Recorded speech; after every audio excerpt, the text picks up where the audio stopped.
Hey everyone, this is Neha and welcome back to my channel. कैसे हैं आप सब? I hope you all are doing well. आज हम सीटेट ईवीएस सीटेट का एनिमल पार्ट 2 लेकर आए हैं। इससे पहले वीडियो में हमने डिस्कस किया था एनिमल के कुछ इंटरेस्टिंग फैक्ट्स। एनिमल जो है वन ऑफ द 6 थीम्स में से आता है। तो चलिए आज पढ़ते हैं एनिमल के बारे में कुछ और इंटरेस्टिंग बातों को। चलो, सबसे पहले हम लोग फ्रॉग के बारे में समझते हैं। जितने भी फ्रॉग होते हैं वो एम्फीबियंस होते हैं। All amphibians in first stage of life live in water and breathe through gills and adult live mainly on land and breathe through lungs. इसमें ये बता रहा है कि जो फ्रॉग होते हैं, स्पेशली एक फ्रॉग एक एग्जाम्पल के रूप में हमने लिया है। फ्रॉग जो होते हैं वो फर्स्ट स्टेज, जब इनिशियल स्टेज उनका शुरू होता है लाइफ साइकिल का, तो वो मेनली वो वाटर में रहते हैं, ठीक है। और ब्रीथ किससे करते हैं? जब वो वाटर में रहेंगे तो गिल के थ्रू ब्रीथ करते हैं। और जो वाटर एनिमल होते हैं वो ब्रीथ डिजॉल्व ऑक्सीजन जो रहता है वाटर में उसके थ्रू ब्रीदिंग करते हैं। जब वो थोड़े बड़े हो जाते हैं तो वो कहाँ रहना स्टार्ट कर देते हैं? लैंड पर। लैंड एंड वाटर दोनों पर वो रहते हैं, सर्वाइव कर सकते हैं। इसीलिए ऐसे एनिमल जो लैंड और वाटर दोनों जगह रहते हैं उसको हम लोग क्या बोलते हैं? एम्फीबियंस बोलते हैं, ठीक है ना। तो वो जब लैंड पर रहना स्टार्ट करेंगे तो वो किससे ब्रीथ करेंगे? लंग्स के थ्रू, ठीक है। नाउ बैट के बारे में हम पढ़ते हैं। Only mammal that have wings to fly. Bat ऐसा मैमल है जो कि फ्लाई करता है, ठीक है ना। बैट, देखिए मैमल्स जो रहते हैं, हम लोग क्या है, हम लोग भी मैमल्स हैं और बैट भी मैमल्स है। बैट यानी चमगादड़। तो वो ऐसा मैमल है, एक ऐसा मैमल है जो कि फ्लाई कर सकता है। विंग्स मेड फ्रॉम स्किन, और इसके ये जो विंग्स बने हैं ना, ये किससे बने होते हैं? स्किन से बने होते हैं। चलिए अब डॉग के बारे में हम पढ़ते हैं, ठीक है। A dog can hear the faintest sound of someone's footstep. अच्छा, हम जानते हैं ना कि डॉग जो होता है वो बहुत ही अलर्ट एनिमल है। जैसा टाइगर था ना, वैसे डॉग भी रहता है। जैसे आप अगर सपोज आप किसी के घर में डॉग है या गेट पर डॉग है और आप उसके घर में इंटर करोगे तो वो बार्क करना, भौंकना स्टार्ट कर देते हैं। उनको पता चल जाता है कि कौन हमारे घर में न्यू अनजान आदमी कौन आ रहा है हमारे घर में, और उससे वो वार्क करना स्टार्ट कर देते हैं। यानी कि वो एकदम महीन से महीन, जो एकदम फिंटेस्ट साउंड होता है, एकदम हल्की सी साउंड को भी वो डिटेक्ट कर लेते हैं, ठीक है। इसीलिए बहुत जगह आप देखे होंगे कि जब बॉम्ब वगैरह डिटेक्ट किया जाता है तो उसका पता सबसे पहले डॉग लगाते हैं, है ना। डॉग चलते हैं ना बहुत सारे कमांडोज के साथ। Its sense of smell is use for catching criminal and detect stolen good. अब यहाँ पर उनके जो सेंस ऑफ स्मेलिंग है डॉग के बारे में, एक तो उनकी हियरिंग कैपेसिटी बहुत अच्छी होती है और दूसरा उनका सेंस ऑफ स्मेल बहुत अच्छा होता है। इसीलिए हम इन डॉग भी सुपर सेंसेस में आता है, ठीक है ना। तो उनकी जो सेंस ऑफ स्मेल होती है वो किस लिए होती है? क्रिमिनल को पकड़ने में, जैसे जो जो चोर थीप्स वगैरह होते हैं उनको पकड़ने में उनका यूज़ किया जाता है। और दूसरा डिटेक्ट स्टोलन गुड्स, ठीक है ना। चोरी किए हुए सामान, गुड्स मतलब यहाँ पे सामान से है ना, वो गुड नहीं है जो स्कूल में वेरी गुड गुड दिया जाता है। ये गुड्स मतलब होता है कोई भी सामान। तो गुड्स हम पढ़ते हैं ना, गुड्स ट्रेन, मालगाड़ी के बारे में समझते हैं ना, तो वही है ये, ठीक है। Animal can not see as many colour as we see. Animal जो होते हैं, जैसे हम हर कलर को रिकॉग्नाइज करते हैं कि ये रेड है, ये ब्लू है, ये ग्रीन है, इस तरह हम रिकॉग्नाइज करते हैं ना। लेकिन एनिमल के साथ ऐसा नहीं है। वो सारे कलर को वो रिकॉग्नाइज नहीं कर पाते हैं, नहीं पहचान पाते हैं, ठीक है। Animal that walk at night, ऐसे एनिमल जो रात में जगते हैं, can see things only in black and white colour. अब ऐसे एनिमल जो रात में जगते हैं, जैसे फॉर एग्जांपल हम आउल का लेते हैं, उल्लू का, ये रात में जगता है ना। अब कोई रात में जगता है तो उसको बोलते हैं उल्लू हो क्या, इस तरह का हम लोग ऐसे कमेंट करते हैं ना। तो आउल जो होता है वो रात में जगता है, ठीक है। तो वो रात में जगता है तो ये क्या कर सकता है? कोई भी थिंग्स को ये ब्लैक और वाइट में ही देख पाएगा।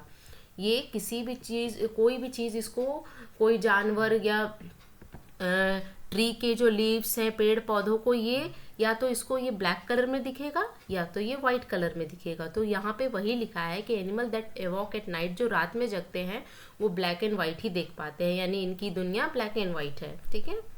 Owl has I in front of its head.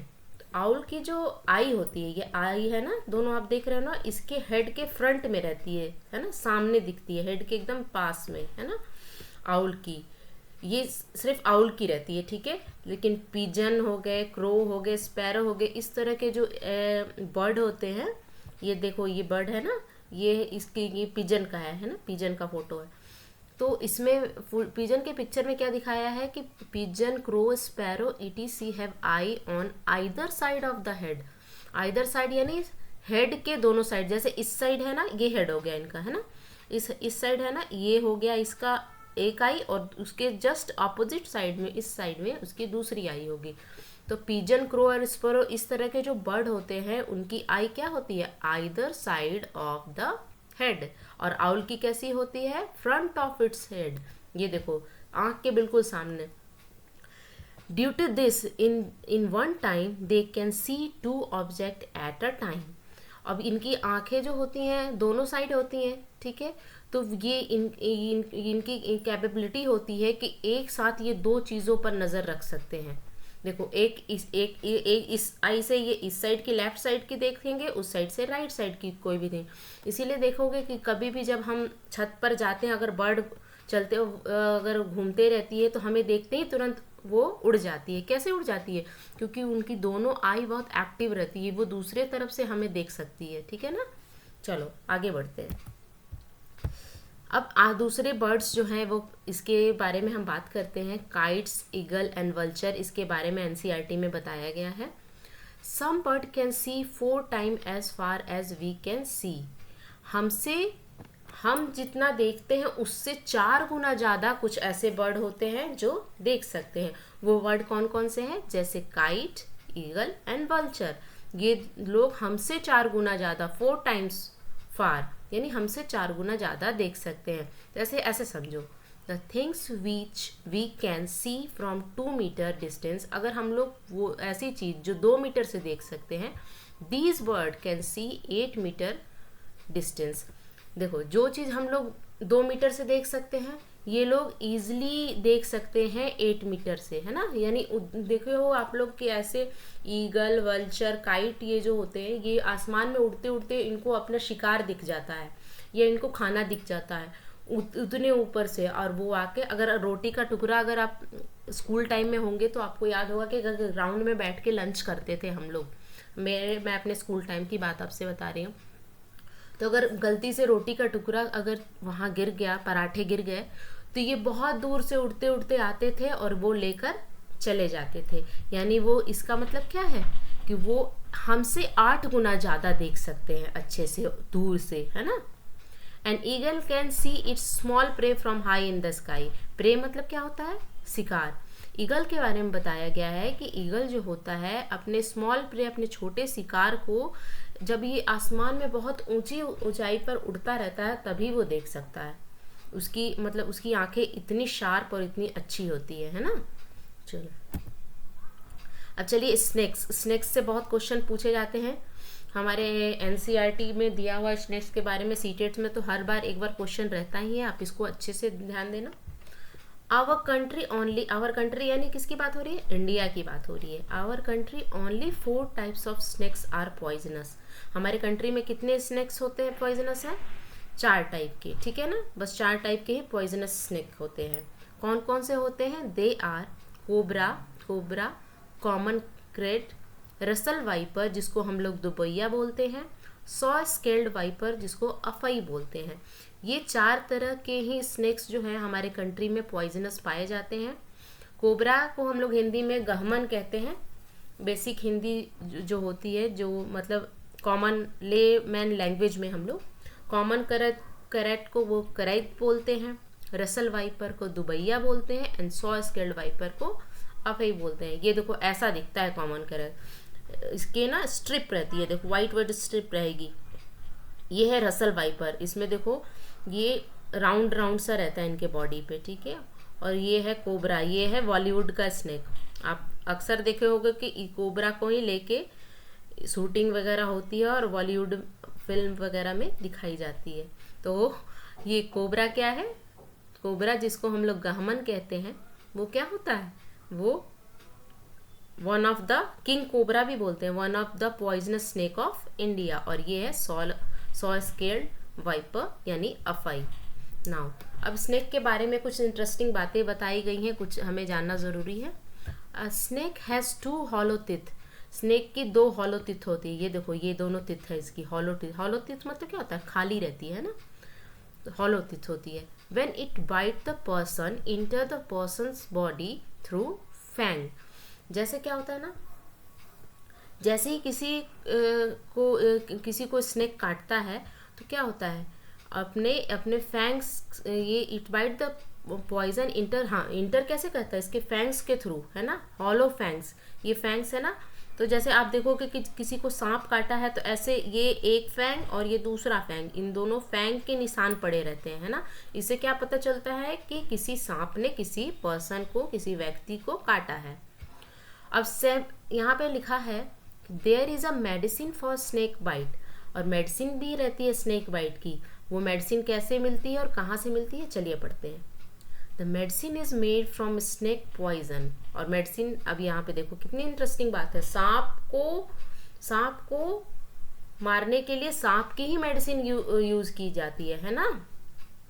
तो देखो यहाँ पे जो मेडिसिन मिलती है वो गवर्नमेंट हॉस्पिटल में मिलती है। एवरी गवर्नमेंट हॉस्पिटल में आपको मेडिसिन मिलती है, किसकी? सांप के काटने की, है ना। सांप के काटने का इलाज वाली मेडिसिन कहाँ मिलती है? गवर्नमेंट हॉस्पिटल में मिलती है।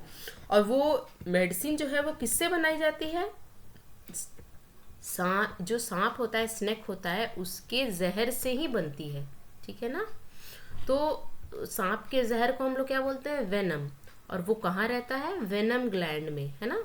वेनम यानी पॉइजन ऑफ स्नेक, और कहाँ रहता है? वेनम ग्लैंड में, जो कि यहाँ रहता है वेनम ग्लैंड। देखो, snake charmers story is also called snake charmers. एक स्टोरी है, उसमें स्नेक चार्मर के लाइफस्टाइल के बारे में बताया गया है कि ये जो है स्नेक चार्मर, जिसको कालबेलिया कहते हैं और आम भाषा में हम लोग सपेरा बोलते हैं, है ना। आप लोग अक्सर देखे होंगे घर पर वो एक सांप लेकर आते हैं और पैसे वगैरह मांगते हैं। तो वो क्या होता है ना कि ये इनका ये है लाइवलीहुड यानी लिविंगहुड का एक ये है, वे है। क्या हो रहा है, अब धीरे धीरे ये ख़त्म हो रहा है। इस स्नेक चार्मर स्टोरी जो है एनसीईआरटी में, ईवीएस में बताया गया है कि क्या है ना, धीरे धीरे ये सब ख़त्म हो रहा है ना, तो इनके जो जीवनचर्या का, जो रोज़ी रोटी का जो एक तरीका था, वो ख़त्म होते जा रहा है ना। लोग इंटरेस्ट नहीं ले रहे हैं, रोज़ लोगों को, बच्चे कहाँ इंटरेस्ट लेने लगे हैं? बच्चे इंटरेस्ट ले रहे हैं वीडियो गेम्स में, है ना, प्लेइंग जोन में, टाइम जोन में जाके अब खेलना, ये सब चीज़ से इंटरेस्ट उनका हटते जा रहा है। तो इनसे क्या हो रहा है, इनकी रोज़ी रोटी पर असर पड़ रहा है। यही बताया गया है, इनकी जो दीन दशा हो गई है उसके बारे में इस चैप्टर में स्नेक चार्मर्स स्टोरी में बताया गया है। और स्नेक चार्मर्स को और क्या बोलते हैं? कालबेलियाज, ठीक है ना, Kalbelias. The mark of bite we try to find out which snake had bitten the person. ये जो होते हैं कालबेलिया, जो होते हैं स्नेक चार्मर्स, जो होते हैं सपेरे भी इसको बोलते हैं, ये कैसे पता करते हैं कि कौन से स्नेक ने किस पर्सन को काटा है? वो उनकी बाइट के निशान से, है ना। जैसे इस फैंग के थ्रू वो काटते हैं, तो वो किस स्नेक ने काटा है उसकी अलग, सारे स्नेक के काटने का तरीका अलग होता होगा, तभी ये पहचान लेते हैं कि किस स्नेक ने काटा है।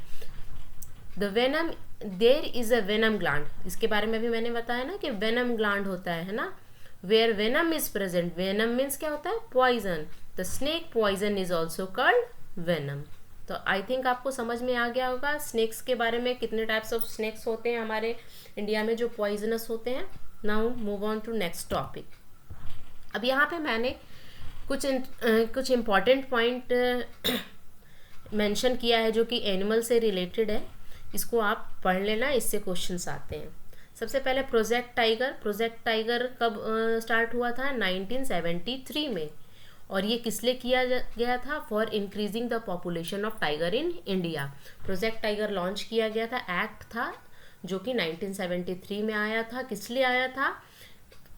टाइगर के पॉपुलेशन को बढ़ाने के लिए। उससे 1 साल पहले क्या था, वाइल्ड लाइफ प्रोटेक्शन एक्ट 1972 आया था, ठीक है। उसके बाद आप यहाँ पर देखो लिखा है the national wild life week is celebrated from the 2nd to the 8th of October every year.